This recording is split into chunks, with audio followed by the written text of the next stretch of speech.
Gold, trusted gold buyers. మీరు తాకట్టు పెట్టిన బంగారాన్ని విడిపించి ఈ రోజు ఉన్న మార్కెట్ ధరకు కొనబడను.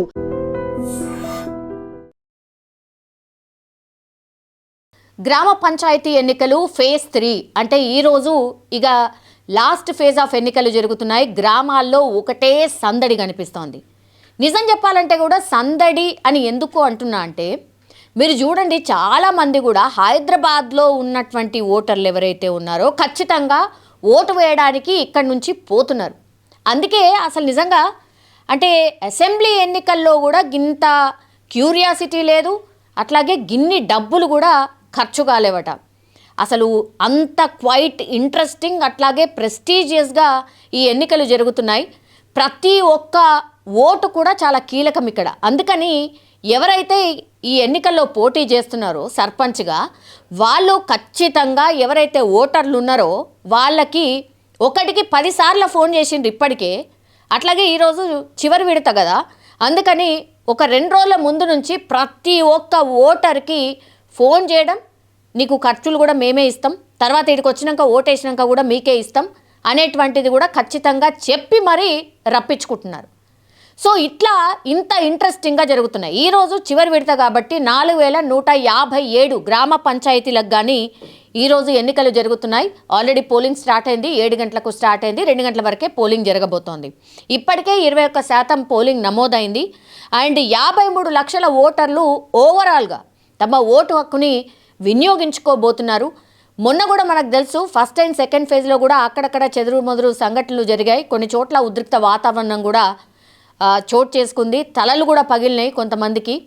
ఇక ఈరోజు కూడా వికారాబాద్ జిల్లాలో ఒక ప్లేస్లో కొంత ఉద్రిక్త వాతావరణం ఉండడంతో పోలీసులు ఎంట్రీ ఇచ్చారు, అందరినీ కూడా చెదరగొట్టే ప్రయత్నం చేశారు. ఇట్లాంటివి కూడా కొన్ని అయితే చేతబళ్ళు చేసిన సందర్భం కూడా ఉంది. ఇప్పటికే ఎవరైతే గ్రామ పంచాయతీలో సర్పంచ్గా పోటీ చేస్తున్నారో వాళ్ళు తెల్లవారి అంటే ఈరోజు ఓటింగ్ అనుకోండి, తెల్లవారి లేచి చూసేసరికి ఆవాలు మిరపకాయలు ఇట్లాంటివన్నీ కూడా చేతబడి చేసి ఆ డోర్ ముంగట ఉన్నట్టుగా చూసేసరికి ఒకసారి కంగు తిన్న పరిస్థితి. అంటే ఇది ఎందుకు చెప్తున్నా అంటే సర్పంచ్ ఎన్నికల్ని ఎంత ప్రతిష్టాత్మకంగా తీసుకున్నారు, ఎంత సీరియస్గా తీసుకున్నారు అనే దానికి నిదర్శనం అన్నట్టు. ఇవొక ఎత్తు అయితే ఇక ప్రలోభాలు మామూలుగా లేవు. ఇప్పుడు ఒక ఊర్లో నువ్వు పోటీ చేయకు, నేను నీ ప్లేస్లో పోటీ చేస్తా, ఎంతో కొంత నీకు ఇస్తా అని కాంప్రమైజ్ అయిన కొన్ని సందర్భాలు ఉంటాయి. లేదు నువ్వు పోటీ చేయి, నేను కూడా పోటీ చేస్తాను, నాకు కూడా బలం ఉంది అనే పరిస్థితుల్లో ఉంటే గనక ఆ ఊరోళ్ళ పంట వండినట్టే. ఎందుకంటే ఆయన వచ్చి నాకు ఓటయ్యు అని ఈయన పైసలు ఇస్తాడు, ఈయన వచ్చి నాకే ఓటయ్యు అని ఈయన కూడా పైసలు ఇస్తాడు. సో స్ట్రాంగ్ క్యాండిడేట్లు అంటే మీరు పార్టీలు మద్దతు పలికే వాళ్ళు ఎవరైతే ఉంటారో ఇప్పుడు ఎక్కువగా కనిపిస్తుంది ఎవరు, కాంగ్రెస్ బీఆర్ఎస్ కనిపిస్తోంది. తర్వాత ఇండిపెండెంట్లు కూడా చాలామంది ఉంటారు. కొన్ని ఊర్లల్లో ఇండిపెండెంట్లు కూడా చాలా స్ట్రాంగ్ ఉంటారు. పార్టీల మద్దతు లేకపోయినా సరే వాళ్ళు గెలిచిన సందర్భాలు చాలా ఉన్నాయి. సో అట్లా ఒక్కొక్క ఊర్లో ఇద్దరే టఫ్ కాంపిటీటర్స్ ఉన్న సందర్భాలు ఉన్నాయి, లేదంటే ముగ్గురు కూడా ఉన్న సందర్భాలు ఉన్నాయి. ఆయన 10,000 ఇస్తా అంటాడు, ఈయన 10,000 ఇస్తా అంటాడు, ఈయన కూడా 10,000 ఇస్తా అంటాడు. ఫ్యామిలీనే 4 ఉన్నారనుకోండి, 4 ఓట్లు ఉన్నాయనుకోండి, ఒకసారి ఊహించుకోండి. అంటే దగ్గర 90 నుంచి 1,00,000 రూపాయలు ఆ ఫ్యామిలీకి ఇక పండగనే అన్నట్టు. ఊర్లా ఇప్పుడు గ్రామ పంచాయతీ ఎన్నికలు అట్లనే కనిపిస్తున్నాయి. ఒక్కొక్క దగ్గర 10,000, ఒక్కొక్క దగ్గర 5,000, 2,000, 3,000 ఇక పైసలతోనే పని అనుకోండి. సర్పంచ్ ఎన్నికలు కూడా ఇప్పుడు ఇంత పెద్ద ఎత్తున సర్పంచులు ఖర్చు పెడుతున్నారు అని అంటే మరి ఎట్లా ఈ ఎన్నికలు మరి కరెక్ట్ అనుకోవాలనో, మరి డెవలప్మెంట్ని చేసే వాళ్ళని చూసి ఓటేస్తున్నారు అనుకోవాలనో, లేకపోతే పైసల్ని చూసి ఓటేసిన తర్వాత అసలు రేపు తెల్లవారి మీకు అసలు కనబడతారా, మీరు ఒక్కసారి ఆలోచించుకోవాల్సిన సిచ్యువేషనే.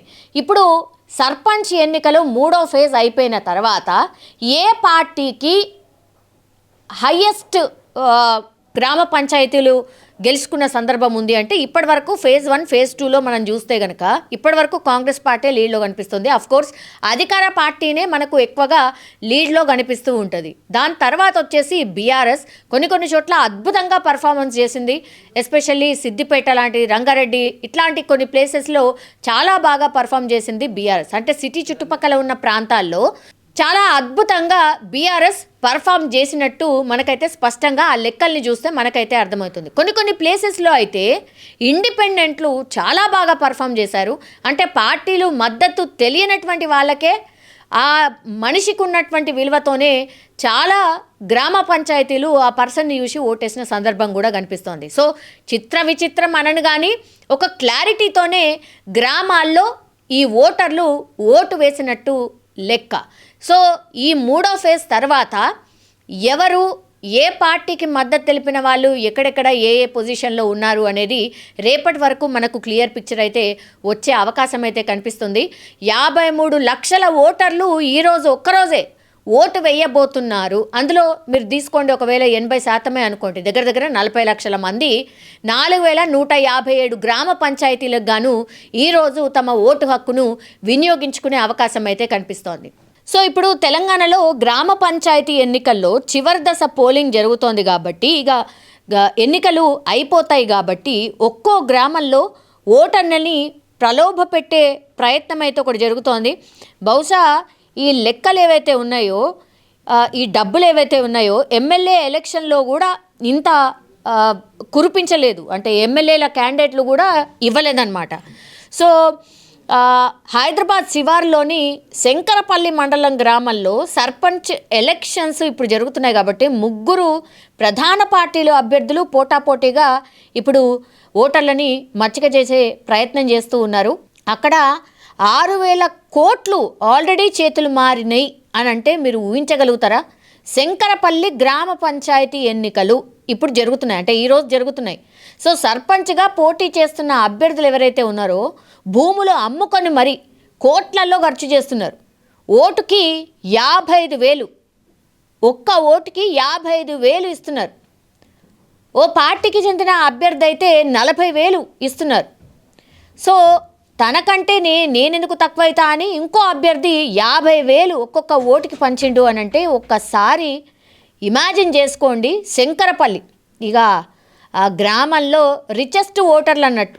సో వీరిద్దరూ ఇస్తున్నారు కదా, నేనేం తక్కువ తిన్నానా అని ఇప్పుడు 3వ క్యాండిడేట్ ఎవరైతే ఉన్నారో ఒక్కో ఓటుకి 55,000 పంచుతున్నాడు. అంటే ఈ ఒక్కొక్క ఓటుకి ప్రతి ఒక్క క్యాండిడేట్ 3 కాంపిటీషన్లో ఉంటే 55,000 ఒక్కోళ్ళు ఇస్తున్నారు, 40,000 ఒక్కోళ్ళు ఇస్తున్నారు, ఇంకొక ఆయన 50,000 ఇస్తున్నాడు. సో ఊహించుకోండి, అంటే ఒక్క ఓటర్కి ఆ గ్రామంలో 1,50,000 మినిమం వస్తాయి అన్నట్టు. ఇక పటాన్ చెరువులో అయితే ఒక సర్పంచ్ అభ్యర్థి ఏకంగా ఇప్పటివరకు 17 కోట్లు ఖర్చు పెట్టిండట. గ్రామాల్లో ఓటుకి 1000 నుంచి 5,000 పంచిండట. సో డబ్బులతో పాటుగా ఆయన ఇంకేం చేసిండంటే మందు, చీరలు, గిఫ్ట్లు ఇవన్నీ కూడా ఇచ్చిండన్నట్టు ఓటర్లకు. సో ఎవరైతే 17 కోట్ల రూపాయలు ఎవరైతే ఖర్చు పెట్టిండో ఆ క్యాండిడేటు అసలు ఎంత ప్రతిష్టాత్మకంగా తీసుకున్నాడో మీరు అర్థం చేసుకోవచ్చు. ఇక కొన్ని గ్రామాల్లో అయితే ఉంగరం గుర్తు అభ్యర్థులు ఏకంగా ఏం చేసిండ్రు, వెండి ఉంగరాలు కూడా వంచిండ్రు. సో హైదరాబాద్ నుంచి ఓటు వేయడానికి గ్రామాలకు వెళ్ళే వాళ్ళు ఎవరైతే ఉంటారో వారి దారి ఖర్చులు అభ్యర్థులే ఇస్తున్నారు. సో ఇదంతా కూడా ఎన్నికల చిత్రాలు విచిత్రాలు అని అంటే ఇక మామూలు విషయం కాదు. ఎస్పెషల్లీ హైదరాబాద్ శివారు ప్రాంతాలు, ఇప్పుడు శంకరపల్లి చూడండి, హైదరాబాద్ శివారు ప్రాంతము, పటాన్చెరు చూడండి, హైదరాబాద్ శివారు ప్రాంతం, భూములు ఒక్క ఎకరమే కొన్ని కోట్లు వెలుకుతున్నాయి. ఇక 17 కోట్లు ఖర్చు పెడితే అందులో ఆశ్చర్యం ఏముంది? సో ఇట్లా గ్రామ పంచాయతీ ఎన్నికలు క్వైట్ ఇంట్రెస్టింగ్గా మారుతున్నాయి. అందుకే అసలు ఎమ్మెల్యే క్యాండిడేట్లు కూడా ఇంత ఖర్చు పెట్టలేరు ఈ ఎన్నికల్లో, అంతంత ఖర్చు పెడుతున్నారు గ్రామ పంచాయతీలో సర్పంచ్ కావడానికి అనేవానికి ఉదాహరణ ఈ ఎన్నికలని చెప్పొచ్చు. మాదారం గ్రామం పరిగి మండలం మరియు పరిగి నియోజకవర్గంలో మా కాంగ్రెస్ పార్టీ నాయకుడు మరియు వార్డు సభ్యుడిగా ఇప్పుడు ఎన్నికల్లో బరిలో ఉన్నటువంటి సాయిరామ్ను తీవ్రంగా బీఆర్ఎస్ కార్యకర్తలు నాయకులు కొట్టడం జరిగింది. ఆయనకు రక్తం కూడా కారుతుంది. ప్రజల లోపల చెడ్డ పేరు వస్తున్న ఉద్దేశంతో మాజీ ఎమ్మెల్యే మహేష్ రెడ్డి ఆయన యొక్క మిత్ర బృందం అంతా కూడా కలిసి రంగాపూర్ గ్రామానికి విచ్చేసి అక్కడ కాంగ్రెస్ పార్టీ నాయకులే దౌర్జన్యం చేస్తున్నారని చెప్పి తప్పుడు మాటలు పడుతున్నారు. అది ఎవరు కూడా నమ్మడం లేదు. ఎందుకంటే మొత్తం కూడా వీడియో రికార్డింగ్ అయిపోయింది. అక్కడ ఎవరిని కొట్టిండ్రు, ఎవరికి రక్తాలు గారినాయి, అన్నీ వీడియో రికార్డింగ్ అయిపోయింది.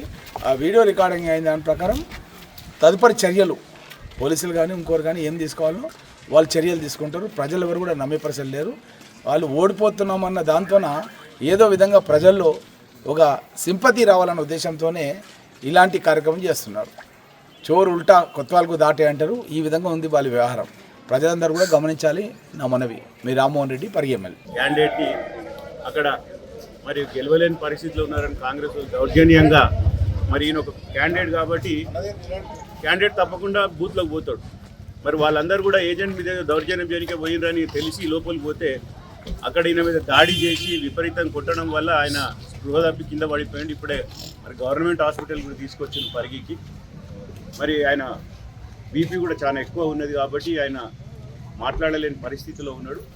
మరి వెంబడే ఆయనను హైదరాబాద్ కూడా మరి గవర్నమెంట్ డాక్టర్ కూడా హైదరాబాద్కు రెఫర్ కూడా చేయడం జరిగింది.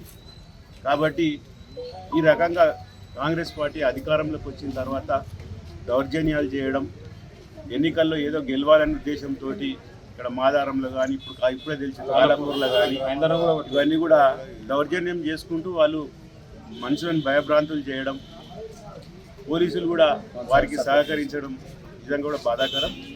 ప్రజాస్వామ్యంలో గెలుపు అనేది ప్రజలు నిర్ణయిస్తారు కాబట్టి ఇప్పటికైనా మీరు దయచేసి అధికారులు కానీ పోలీసులు కానీ మరి నిష్పక్షాతంగా ఎన్నికలు జరిగే విధంగా చర్యలు తీసుకోవాలని మీ అందరికీ విజ్ఞప్తి చేస్తున్నాను. నిజంగా ప్రస్తుతం ఉన్నటువంటి సమాజం దేనికి ప్రయారిటీ ఇస్తుంది? ఆర్థిక సంబంధాల చుట్టూ మాత్రమే తిరుగుతోంది. మళ్ళీ ఎన్నికలు అనగానే చాలా విరక్తి కలుగుతాను. మంచి అనిపిస్తుంది కదా, లేడీస్ కూడా ఛాలెంజింగ్ జాబ్స్ చేసినప్పుడు చాలా బాగుంటది. ట్రాఫిక్ అసిస్టెంట్స్ గా నియమించిన ట్రాన్స్జెండర్స్ అందరితో సాల్యూట్ చేయించుకుంటున్నారు. ఫుడ్ డెలివరీ ఇవ్వటానికి వెళ్ళినటువంటి డెలివరీ బాయ్ అనిల్ పై కళ్ళ ముందు